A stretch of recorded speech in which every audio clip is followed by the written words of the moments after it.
ജനാധിപത്യം ഉണ്ടോ നിങ്ങളുടെ ഇടയിൽ? അല്ലെങ്കിൽ ഇയാൾ രാജാവാണ് നിങ്ങൾ വിചാരിക്കുന്നുണ്ടോ? അറിയാൻ ചോദിക്കുന്നു. എന്തൊരു പേടിയാണോ നിങ്ങൾക്ക്? എന്ത് ഭയമാണ്? ഞാൻ നേരത്തെ പറഞ്ഞ പോലെ പുറത്തിറങ്ങണമെങ്കിൽ 1000 പോലീസിന്റെ അകമ്പടിയില്ലാത്ത ഈ ബീരുവിനെ പേടിച്ചിട്ട് ഒരു രാഷ്ട്രീയ പാർട്ടിയുടെ അന്തസന്നിനേക്കാൾ നിങ്ങൾക്ക് നേതാക്കന്മാർ കുറെ ഉണ്ടായിരുന്നില്ലേ? EMS ഉണ്ടായിരുന്നില്ലേ? നായനാർ എന്നവരൊക്കെ പറഞ്ഞാല് ചിരിക്കുന്ന കമ്മ്യൂണിസ്റ്റുകാരൻ എന്ന് പറയാവുന്ന ഒരു കമ്മ്യൂണിസ്റ്റുകാരൻ ചിരിക്കാൻ കഴിയുന്നൊക്കെ പറയാവുന്ന ഒരു മനുഷ്യനായിരുന്നു. എന്തൊരു നിഷ്കളങ്കമായിരുന്നു ആ മനുഷ്യൻ. VS കുറെ കൂടെ കാർക്കശ്യമുള്ള, പക്ഷെ മനുഷ്യരുടെ കൂടെയായിരുന്നു. മനുഷ്യരുടെ കൂടെ നിങ്ങൾ ഭരിക്കാൻ വന്നപ്പോ മലയാള പദത്തിൽ ഇനി ഭാവങ്ങൾ ഉണ്ടാവില്ല എന്നല്ലേ ഗോവിന്ദൻ പറഞ്ഞത്?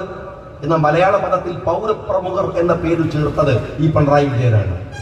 പൗരപ്രമുഖന്മാരെ കാണുള്ളൂ. പിണറായി വിജയന്റെ യാത്രയിൽ എപ്പോഴെങ്കിലും ആദിവാസി കുടിലേക്ക് പോയത് കണ്ടോ? VS പോയിട്ടുണ്ട്. ഈ മനുഷ്യന്റെ രാഷ്ട്രീയ യാത്ര മുഴുവൻ VSനെതിരെ നടത്തിയ സമരം അവസാനമായത് CPM എന്ന പാർട്ടിയുടെ താത്വികമായ നിലപാടുകൾക്കെതിരെയുള്ള സമരമായി മാറി. തകർന്നില്ലാതെ പോയത് VS അല്ല, തകർന്നില്ലാതെയായി പോയത് CPM ആണ്, ആ പാർട്ടിയാണ്.